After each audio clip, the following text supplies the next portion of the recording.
여쭤보고 싶은 것 중에 하나가 우리 이제 원래 한국의 보수는 이제 어떤 이제 안보 문제를 중시 여겨서 뭐 한국 전쟁 이후로 그래서 약간 나라 사랑 보수 성격이 있는데 저는 지금 약간 윤석열 정부는 약간 아내 사랑 보수 노선을 아예 취하고 있지 않냐. 나라나 당 진영보다도 그 이제 아내 사랑이 그냥 뭐랄까 거의 아이덴티티에 가까운 느낌을 이거는 뭐 그냥 저만 그런 게 아니라 뭐 최근에 이제 보수 언론의 칼럼 같은 거 포함해 가지고 그런 게 많이 퍼져 있는 게 사실이거든요. 그래서 윤석열 대통령한테 이런 메시지를 우리가 뭐 한동훈 대표가 독대든 아니든 이게 한두 번 전달된 것도 아니고 그게 언론사의 칼럼이든 뭐든 간에 보수 쪽 포함해 가지고 근데 그동안 계속 이제 약간 모르쇠 했던 게 사실이거든요. 그리고 한동훈 대표가 계속 독대를 요청했는데 거부했었거든요. 그러면 근데 또 이제 그래서 일부에서는 야 독대 이거 되는 거야? 라고 생각하는데 갑자기 또 한다 그랬거든요. 그래서 뭐 명태균 논란, 보궐선거 논란 이런 거 다 알겠는데 근데 보통 이제 독대를 수용한다는 얘기는 뭐 용어를 면담으로 표현하든 독대를 표현하든 그럼 윤석열 대통령은 경우의 수가 크게 두 가지가 있는 것 같아. 하나는 야 그냥 부탁하니까 한번 만나줄게. 그리고 뭐라 떠들면 그냥 대충 듣다가 또 이제 원래 자리로 돌아가는 그냥 약간 신용만 듣는다 그럴까요? 이런 게 하나의 경우의 수가 있을 수 있고 두 번째는 원래 정치적 문법상으로는 독대를 수용한다는 얘기는 뭔가 준비가 돼 있어야 되거든요.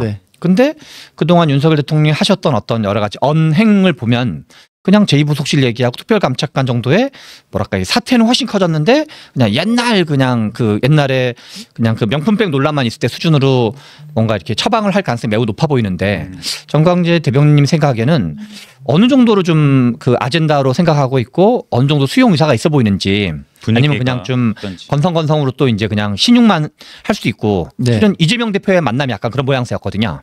저도 그래서 좀 걱정입니다. 뭐 민주당 제가 방송 나가면 민주당 패널들은 독대 이후에도 윤석열 대통령은 지금의 관행에서 벗어날 수 없다. 지금까지 보였던 태도에서 한 발짝도 뒤로 물러날 수 없기 때문에 한동훈 대표가 얻을 것이 하나도 없을 것이다.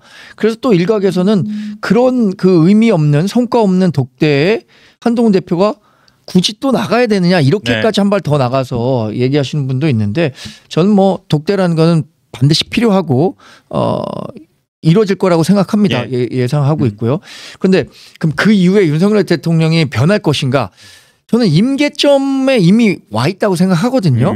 그럼 임계점을 지나는 순간서부터는 우리가 예상하기 어려운 수준의 변화도 있을 수 있다고 생각해요. 사실 여기에는 저의 기대감도 있습니다. 왜냐하면 대통령실이 이대로 가면 안 될 것 같다라는 이야기들을 많이 하고 있고 우리 당이 전달하고 있잖아요. 그러면 독대 이후에도 하나도 변한 게 없다. 라고 한다면 우리 지금 당이 어떻게 할 것이냐. 이 부분은 굉장히 고민이 깊어질 수밖에 없을 것 같아요. 이 정말 극렬한 당정 갈등을 감수하면서까지 한동훈 대표의 길을 가야 되는지 당정 갈등을 원만히 하기 위해서 일부 좀 후퇴할 부분 후퇴해야 되는지라고 하는 고민이 있을 것 같은데 저는 이거 개인적인 의견을 얘기해야 되는 거죠. 대변인 자격이 아니라 민심을 따르는 것이 전 가끔 이렇게 대표님께도 말씀을 드렸습니다. 국민 눈높이와 민심이 우리의 나침반이다. 우리는 그 나침반대로 가야 된다. 그런다면 그때 당시에 민심이 어떨 것이냐. 그건 자명한 거 아니겠습니까? 그러면 그 길로 가야 우리 당도 또 정부도 결국엔 성공할 수 있을 거라고 생각하기 때문에 그 길을 가실 거라고 생각이 들고요.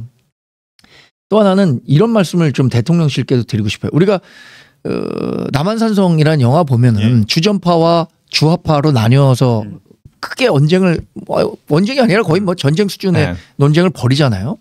그럼 주화파인 최명길과 주전파인 김상원이죠. 두 사람 누구 하나 매국의 행위를 한 건 아니에요. 다 애국의 행위를 한 거예요. 그런데 반대편에 있을 때는 저 사람이 하는 얘기는 완전히 틀린 말이거든요. 근데 그렇게 치부할 것이 아니라 그것이 모두 윤석열 정부의 성공을 위한 말이었다라는 진정성을 대통령실이 좀 알아줬으면 하는 바람을 갖고 있습니다. 좀 놀라셨죠. 사실 독대가 갑자기 이루어져서 약속이 잡혀. 근데 독대는 이루어질 것이라고 생각했어요. 뭐 시기를 특정할 수는 없겠지만 뭐 이게 시간의 문제이지 독대가 이루어질 것이라고 생각했습니다. 근데 사실 최근에 한동훈 대표가 굉장히 독해졌다 이런 평가가 많이 나오고 있어요. 그래서 뭐 아까 말씀하신 김건희 여사 활동 자제라든가 또 인적 쇄신, 대통령실 인적 쇄신 요구도 하셨고 좀 선명한 메시지를 많이 내고 계신데 뭐 이 부분이 약간 그 대통령실 입장에서는 상당히 불쾌할 수 있다 이렇게 또 보고 있어서 예. 또 독대가 좀 이것 때문에 영향을 미치는 거 아니냐 이렇게 또 보기도 하는데요. 그렇다고 지금 다음 주로 예. 조율을 하겠다라고 대통령실이 그것도 뭐 정진석 비서실장이라고 이름은 박지 않았지만 그 고위 관계자가 얘기한 것을 뒤엎기는 어려울 거라고 생각이 들고요. 한동훈 대표도 자신이 요구했던 독대를 이런저런 이유로 마다하는 것은 그건 사실 어떤 한동훈 대표에 대한 공격의 빌미를 줄 수도 있기 때문에 그런 일은 없을 거라고 생각합니다. 근데 한 대표께서는 좀 최근에 그렇게 좀 독해지신 이유가 있습니까? 뭐 몇 가지의 계기가 있었다고 생각합니다. 일단 그 20명의 친한 원내 의원들이 네. 만찬을 했잖아요. 예. 그 이튿날은 원외위원장 90여 명, 원외 당협위원장 90여 명을 만났는데 원외 당협위원장을 만난 자리에서 굉장히 좀 김건희 여사 리스크에 대한 문제 제기가 세게 이루어졌다는 거예요. 그 부분에 대해서도 한동훈 대표도 공감한다는 뜻을 분명히 얘기했고 예. 그리고 강화, 금정 이런 그 선거 현장을 계속 다녔는데 선거 현장에서 느끼는 민심이 대통령실 제대로 느끼지 못하고 있구나. 예. 그런 부분들이 복합적으로 작용하면서 계속 발언 강도가 높아졌다고 생각하거든요. 근데 제가 최근에 들은 얘기 중에 하나는 금정에서 사실 선거가 좀 어려운 국면으로 가고 있다라고 했는데 한동훈 대표가 계속 내려갔잖아요. 네. 일종의 그 금정구민 내에서 한동훈 대표를 좀 지켜야겠다라는 그 표심들도 현실화되고 있다. 그래서 금정에서 이길 것 같다라는 얘기를 금정에 있는 몇몇 분들이 저에게 전달한 것도 한번 같이 말씀드립니다. 선거를 또 앞두고 우리 소장님께서 좀 한동훈 대표 요즘에 조금 달라졌다 이런 평가들 어떻게 보십니까? 저는 이제 그 익심 논란이나 뭐 등등까지 있을 때는 지금 우리가 많은 사람들이 생각하는 건 윤석열 정부 및 윤석열 대통령 이걸 뭐 V0라고 표현하든 V1,2라고 표현하든 무관하게 거의 김건희 여사는 아이덴티티에 가까운 것 같아요. 이 정부의 거의 정체성에 가깝다 그럴까? 네. 그래서 김건희 여사와 관련돼서 뭔가 좀 적절한 타이밍에 적절한 정무적 조치로 해결한 적이 단 한 번도 없거든요. 이 계속 뭐랄까 이렇게 적절한 타이밍에 뭔가 사과를 하거나 뭔가 했으면은 수습될 만한 것도 계속 이슈를 키우고 있다 그럴까요? 그래서 이게 이제 윤석열 대통령은 이 이제 뭔가 와이프에 대한 애정, 사랑 이게 거의 뭐 국정의 어떤 그 본질적인 거다. 그리고 실제로 정책적으로 통과시킨 것도 약간 그 이제 개고기 금지법 이거가 가장 기억 남고 나머지는 뭐 3대 개혁 얘기했지만 연금, 노동, 교육 개혁 뭐 했는지 기억나는 게 하나도 없거든요. 그런데 그래서 실은 그동안 지난번 당대표 출마할 때도 한동훈 대표가 출마 그 기자회견 할 때도 김건희 특검은 찬성하지 않는다는 입장을 밝힌 적이 있어요. 네네. 실은 당시도 여론으로만 치면 최상병 여론과 김건희 여사 특검에 대한 여론은 거의 비등비등했거든요. 네. 그래서 이 한동훈 대표가 김건희 여사 문제는 윤석열 대통령의 영린 같은 거기 때문에 이게 옳다 그르다 떠나서 뭔가 여기는 좀 뭔가 그 안 건드리고 대신 이제 최상병만 건드리는구나라는 생각이 들었는데 최근에는 이제 김건희 여사 문제를 건드리는 거 보면서 이걸 안 건드리면 도저히 이제 뭐랄까 이제 나아갈 수가 없다. 본인이 말하는 또 국민 눈높이 그 선이 붕괴된다라는 느낌을 갖는 그리고 앞에 말씀하신 것처럼 뭐 90여 명의 당협위원장 얘기도 그렇고 그래서 좀 제가 보기에는 국민의힘이 지금 한동훈 대표 어려운 것 같아요. 하나는 원내 세력이 약하다 보니까 원래 이게 정치라는 건 결국 좋은 아웃풋을 만들어야 되는데 아웃풋을 만들려면 힘이 있어야 되거든요. 예. 바른 말 고운 말 한다고 꼭 좋은 정치는 아니어가지고 그렇다 그래서 윤석열 대통령이 다 뭐 잘한다고 그냥 다 쉴드 치기도 뭐하고 그래서 그 약간 가운데 약간 진퇴양난 상황인데 진퇴양난 상황으로 본인을 던지기까지는 한 것 같다. 그런 정도 생각입니다 현재. 지금 1,000분 넘게 저희 보고 계시고 네. 좋아요 구독 한 번씩 꼭 좀 눌러주시고요. 그 독대가 이루어진다면 지금 또 여당과 대통령실의 지지율이 윤석열 대통령 지지율이 뭐 거의 최저치 이렇게 나오고 있는 상황 속에서 상당한 위기 속에서 이제 이루어지는 만남인데 어떤 의제들이 다뤄질지가 중요할 것 같아요. 그 지지율 얘기를 말씀하셨는데 지지율이라는 게 지금 뭐 20% 초중반에 그렇죠. 예. 묶여 있는 거잖아요.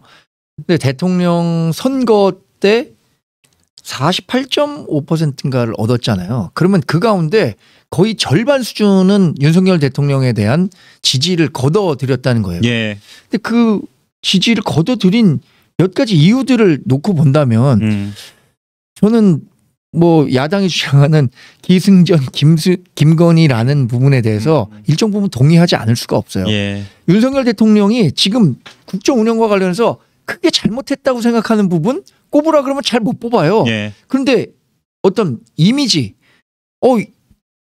김건희 여사에 매몰돼 갖고 김건희 여사 쉴드 치는 데만 집중하고 있다. 이런 거거든요.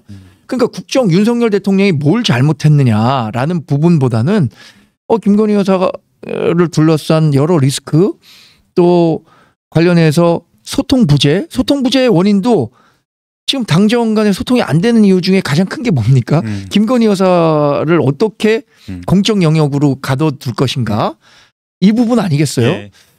그래서 지금 지지율, 뭐 우리 당 지지율, 국정 지지율, 한동훈 대표에 대한 미래 지도자 지지율 다 트리플 다운이에요. 예. 이거를 이제 같이 반등의 계기를 마련해야 되는데 그 핵심은 저는 김건희 여사에 대한 리스크를 어떻게 통제할 것이냐 여기에 있다고 봅니다. 그런데 아까 얘기했잖아요. 그런데 그래도 변하지 않으면 어떻게 할 거냐. 네. 그럼 당 지지율과 국정 지지율이 동반 하락하고 있는 걸 끊어낼 필요는 있는 거죠. 예, 예. 그 끊어내는 작업을 할 수밖에 없지 않겠습니까? 그런 상황이 온다면. 혹시 좀 그 협상 뭐 의제에 대한 협상이 있을 것 같은데 그 분위기가 좀 어떤가요? 근데 지금 협상 의제는 대부분 언론을 통해서 노출이 된 것 같아요. 김건희 여사 관련한 네. 문제, 뭐 여야 의정 협의체 발족과 관련한 얘기, 거기에 좀 한 말 더 나가면 최상병 특검과 관련한 이야기. 사실 지금 여야 의정이나 최상병 특검은 지금 거대한 쓰나미 같은 뭐 김건희 여사, 명태균, 김대남 이 스캔들에 묻혀서 그렇지 너무 중요한 문제들인데 정치권에서 지금 사라진 지 오래거든요. 네. 이런 문제까지 다 복합적으로 얘기가 돼야 될 거고 언제가 그 국정 반환점이죠? 11월 9일, 네, 11월 10일이 이제 국정 반환점인데 네, 반. 정말 지난 2년 반 동안의 시간에 대해서 윤석열 대통령을 찍었던 분들조차도 만족할 만한 점수를 주지 못하고 있잖아요. 예. 나머지 그 2년 반은 그것을 우리 흔한 말로 이제 반가이라고 하잖아요. 반가이 할 수 있는 더 많은 노력을 해야 되거든요. 그 걸림돌 다 제거하고. 네. 네. 그 한 가지 또 조금 주목됐던 장면이 아까 살짝 언급을 해주셨는데 한동훈 대표가 지난 주말이었나요? 그 우리 친한계 뭐 의원님들 이렇게 20여 분, 20분 정도 이렇게 만나서 친한계가 이제 본격적으로 뭐 활동을 시작하는 거냐 뭐 이렇게 보는 시각이 있습니다. 이거는 좀 어떤 메시지인가요? 근데 그 지난 20여 명 만난 것은 사실 송석준 의원이 그 지난 당대표 선거 기간 동안에 한동훈 대표를 도왔던 의원들 같이 저녁이나 한번 하자라고 얘기해서 시작된 것이고 원래 뭐 9월 말에 9월 초쯤에 한번 이야기가 됐다가 안 되고 이 특정 시기가 자꾸 미뤄지다 보니까 지지난 주말에 성사된 건데 그걸 통해서 한동훈 그 개 의원들이 본격적으로 규합한다 이런 정치적 의미까지 좀 내기는 어려운데 그런데 그것은 우리가 그렇게 설명한다고 하더라도 아까 거듭 말씀드리지만 그것을 인식하는 사람들의 인식이 더 중요하다는 생각이 들어요. 뭐 한동훈 대표도 근데 이제 본격적인 자기 정치를 하려면 같이 뜻을 같이 하는 사람들을 규합할 필요는 있겠죠. 최근에 여러 명분들을 쌓고는 있다고 생각합니다. 현역 의원 20분 규모가 어떻게 평가되시나요? 우리 소장이 보셨을 때 원래는 놀라셨나요? 그 우리가 이제 득표율이 당시에 당대표 당선될 때 63%를 받았잖아요. 상당히 높았죠. 네, 그래서 이제 실은 63% 지지율을 고려할 때 20명이면 매우 이제 초라한 걸로 봐야 되죠. 조국혁신당이 지금 이제 당시 한 20% 조금 넘는 지지율을 받아서 의석수로는 지금 12석인데 그 뭐 그게랑 그렇게 많이 차이 안 난다고 볼 수 있는.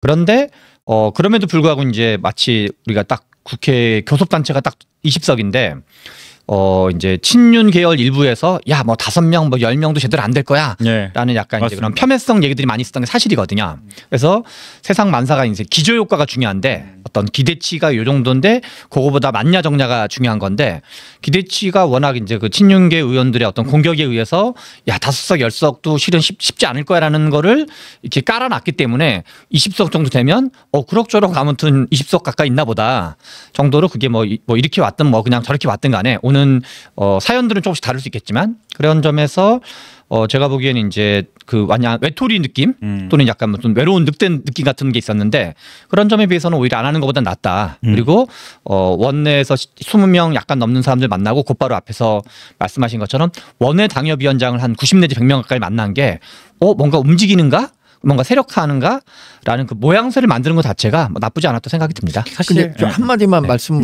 주자면 제가 이제 정치부 기자할 때 만났던 여러 국회의원들도 계실 거 아닙니까? 현역 국회의원들.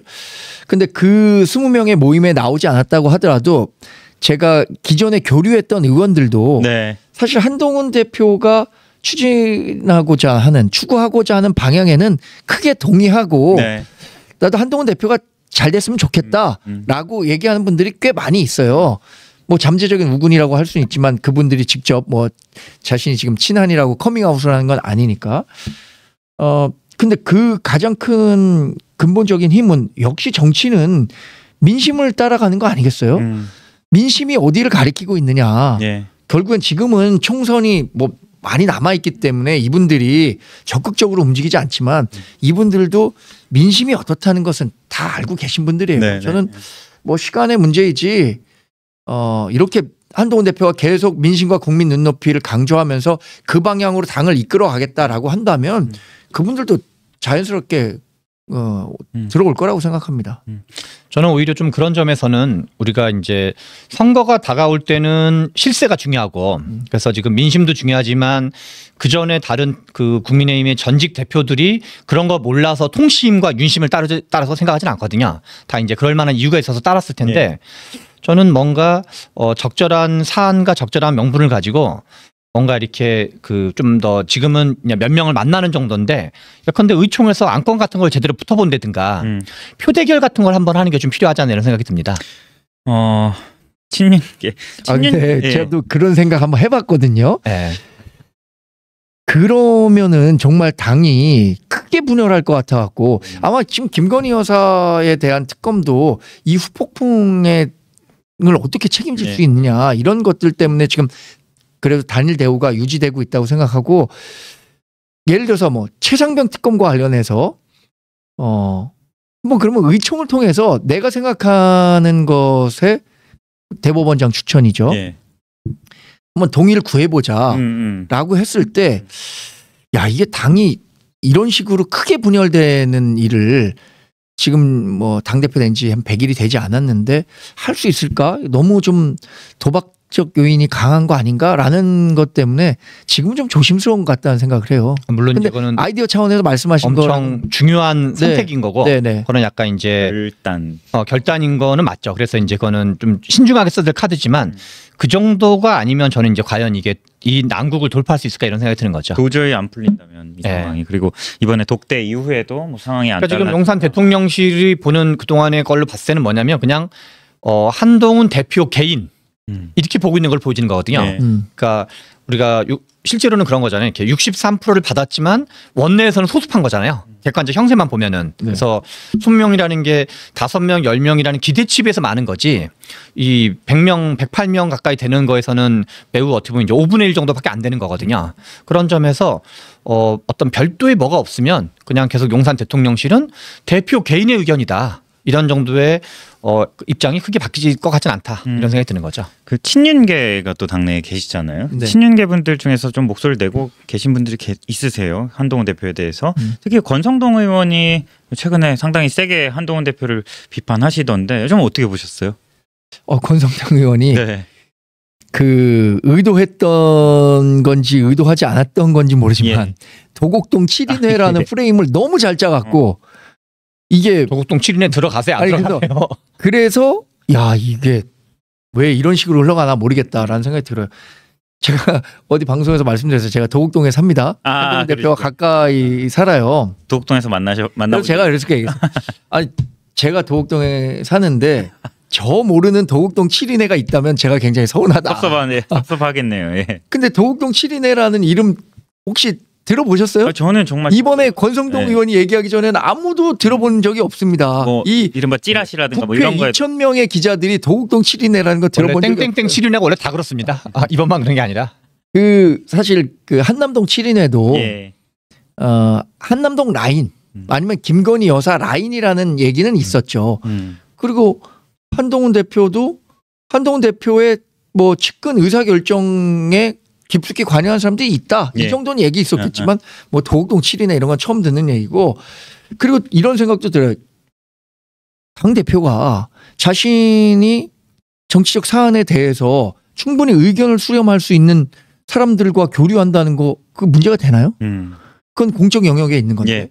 그런데 김건희 여사 같은 경우에는 이제 선출된 권력이 아니고 또 의사결정에 있는 사람들이 아니라 의사결정 밖에 있는 사람들의 목소리가 의사결정권자의 목소리보다 더 크게 반영되고 있다는 인식이 있기 때문에 문제가 되는 거잖아요. 이게 완전히 등치될 수도 없고 사실 존재하지도 않는데 권성동 의원이 도곡동 7인회라는 프레임을 딱 세워놓으니까 뭐가 있나 보다.